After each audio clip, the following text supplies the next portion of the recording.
Salut à tous, bienvenue dans cette vidéo. Aujourd'hui on parle de quelque chose que je connais très bien puisqu'il s'agit de mon métier. Il y a quelques temps sur Insta, j'ai un petit peu checké vos connaissances sur les métiers paramédicaux.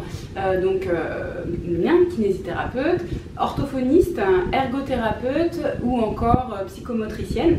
Ce sont dans tous les cas des métiers qui peuvent s'exercer auprès des enfants et du coup je voulais juste savoir ce que vous en connaissiez.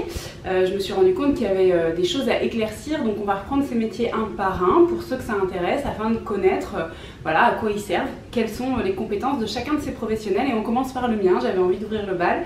Donc kinésithérapeute auprès des enfants, qu'est-ce qu'on fait?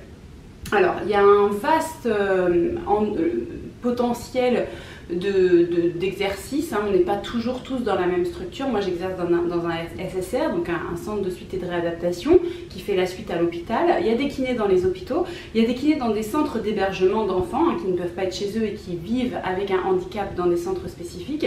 Il y a des kinés dans des centres d'accueil un petit peu ponctuels qui fonctionnent un peu comme des écoles. Il y a des kinés libéraux aussi que vous pouvez trouver en ville et que vous allez consulter pour votre enfant sur un événement ponctuel. Voilà, on travaille pas forcément tous ensemble, ça dépend vraiment du patient qu'on a. On peut avoir un patient par exemple qui va du CHU à un centre de suite, puis ensuite à un cabinet libéral, et à ce moment-là il y a un lien, ou alors il y a des patients qui restent toujours un peu au même endroit. Enfin voilà, on n'est pas forcément tous en lien, donc je vais parler de manière très générale et non spécifique de chacun des métiers, mais en gros à quoi on sert, qu'est-ce qu'on fait, déjà on travaille sur quoi? Alors on travaille sur en gros on va dire respi, neuro, traumato et cardio, on va dire c'est à peu près les 4 grands axes de travail pour nous. Respi, c'est ce que tout le monde connaît, la respiration, ça va être si jamais on a un enfant qui soit de par son jeune âge, soit de par un handicap, a des soucis respiratoires. Alors soit on va faire des techniques manuelles comme vous avez pu voir un peu à la télé, que les libéraux font beaucoup, on en fait aussi. Soit on utilise dans les centres beaucoup plus, on utilise des machines de ventilation qui vont permettre d'aider des enfants à ventiler quand ils ventilent mal. Nous, on a une compétence pour évaluer l'encombrement du patient et le désencombrer. Voilà, on fait ça avec des enfants de la naissance à 18 ans. Il n'y a pas de limitation d'âge puisque, comme je vous disais, ça dépend du handicap. Si jamais on a un jeune de 14 ans qui est très fortement handicapé, il peut encore avoir beaucoup besoin qu'on l'aide à ventiler et parfois simplement avec des techniques manuelles comme on a l'habitude de voir sur les tout petits.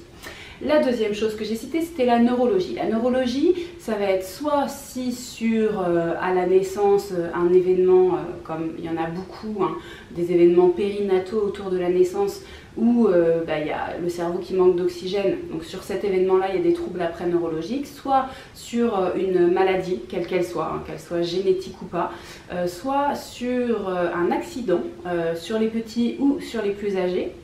Un accident qui irait à toucher la moelle épinière ou le cerveau et qu'on aurait des séquelles neurologiques. À ce moment-là, ce qu'on fait, c'est beaucoup de la reprogrammation. Enfin, en tout cas, on essaye de programmer le corps pour qu'il apprenne à faire des choses. Chez les enfants, ça se fait toujours de la même façon, ça se fait par l'intermédiaire du jeu. Les enfants, ils apprennent toujours par le jeu.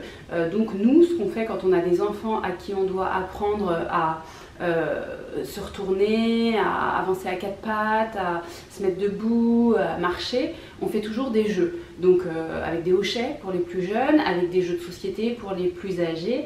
Le but, c'est de donner envie à l'enfant d'avoir du mouvement. Donc voilà, comme vous voyez les enfants dans la vraie vie, ils sont contents de courir parce qu'ils ont un ballon par exemple. Ou, voilà, on peut très bien se faire des passes par exemple pour travailler un équilibre qui marche plus trop suite à un accident.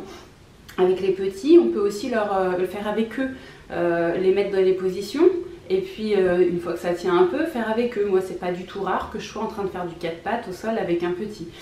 Voilà, on peut faire vraiment beaucoup de choses par le guidage, donc en leur montrant les gestes quand eux ils n'ont pas eu la capacité en fait de le faire par eux-mêmes, soit parce que déjà ça dysfonctionnait, soit parce qu'il y a eu un événement qui fait que ça dysfonctionnait ensuite. Donc ça c'est la partie neurologique et ça c'est je pense quelque chose qui n'est pas très connu.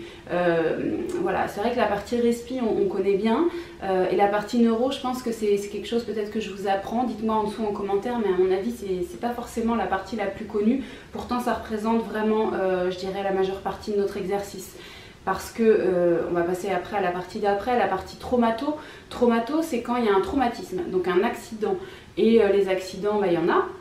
Je vous disais, il y en a même qui créent des problèmes neurologiques, mais il y en a certains qui touchent uniquement des os, des muscles, enfin voilà, pas du tout le système neurologique, pas du tout le fonctionnement du corps, juste voilà, mécaniquement, muscles, os, tendons, tout ça, une fois que ça se remet, ça remarche en fait, hein, ça se répare bien. Mais par contre, il y a souvent besoin d'un accompagnement, donc pour éviter que ça devienne trop raide pendant la phase où il n'y a pas le droit de bouger, nous on fait bouger, et puis une fois que le patient a le droit de bouger, eh bien on le fait tout simplement faire des exercices de renforcement musculaire, enfin voilà, un peu du style coach sportif en salle de sport, vous voyez. Alors bien sûr avec les enfants ça reste toujours centré autour du jeu, donc par exemple on va faire 10 fois un mouvement pour gagner une pièce de puzzle, ou alors on va faire des flexions pour prendre un objet et aller le poser en bas. Il va y avoir vraiment toujours un côté ludique quand on travaille avec les enfants, c'est pas des répétitions comme avec les adultes, et quand on est avec les tout petits, ça va être jamais complètement analytique comme ça de faire un geste. Si on a un tout petit qui a besoin de se remuscler, il va se remuscler tout simplement dans des activités de jeu très globales. Voilà, avec grimper sur un escalier, redescendre de l'escalier, enfin voilà, comme vous voyez ce que les enfants font au parc, hein, quand ils sont en train de grimper sur des structures de jeu, ça correspond tout à fait au genre de choses qu'on peut faire aussi pour remuscler un enfant suite à une opération, suite à un accident. Par exemple, voilà, l'enfant qui en traversant la rue s'est fait renverser par la voiture, l'enfant qui était en voiture avec ses parents et ils se sont fait percuter. Je parle des accidents de la route parce que ça représente quand même une bonne partie. Et puis après, au niveau traumatique, ça va être à peu près tout, hein. Voilà, il n'y a pas que des accidents bien sûr de la voie publique, même si c'est la majeure partie, mais ça va être à peu près tout. On aura fait le tour et on arrive donc dans la dernière partie, la cardiologie.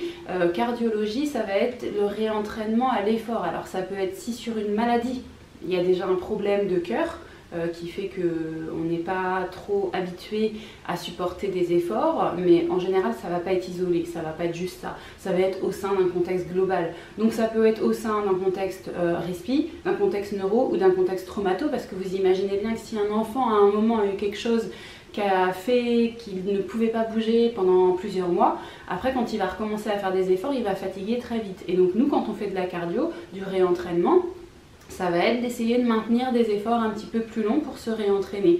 Du style, justement, comme je citais tout à l'heure, jouer au ballon. Quand on court après un ballon, on peut très bien avoir l'enfant qui, après 2 minutes, nous dit KO, j'en peux plus, fini, je ne joue plus. Et puis notre but, ça va être d'augmenter ce temps. On a aussi des vélos, on a aussi des tapis, on a un rameur pour les ados les plus grands.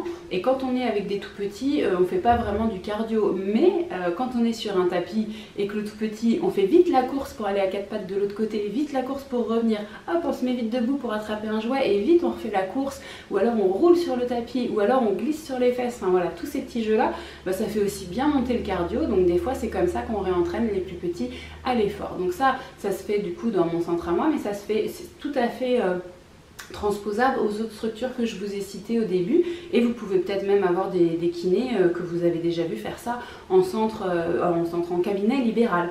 Voilà, en cabinet libéral c'est aussi possible. Moi j'ai été en cabinet libéral avant et j'ai fait ce genre de choses là. C'est juste qu'on avait beaucoup moins de patients, forcément, hein, on n'était pas spécialisé pédiatre, donc on avait beaucoup moins souvent des patients qui nécessitaient ce type de prise en charge, mais c'est tout à fait possible si un jour votre enfant, je ne vous le souhaite pas, mais a un problème des différents ordres que je viens de citer là, respi, neuro, traumato, cardio, c'est tout à fait possible que vous voyiez un kiné et qu'il fasse ce genre de choses à vos enfants. Voilà, n'hésitez pas à me dire juste en dessous si vous étiez au courant de tout ça, si vous découvrez tout, si vous saviez déjà des choses, si c'est intéressant pour vous. Et puis moi je vous retrouve du coup le mois prochain, hein, on est sur le rythme tout cool de l'été, donc le mois prochain en septembre pour continuer cette petite série sur les paramédicaux. Bonnes vacances, à très vite.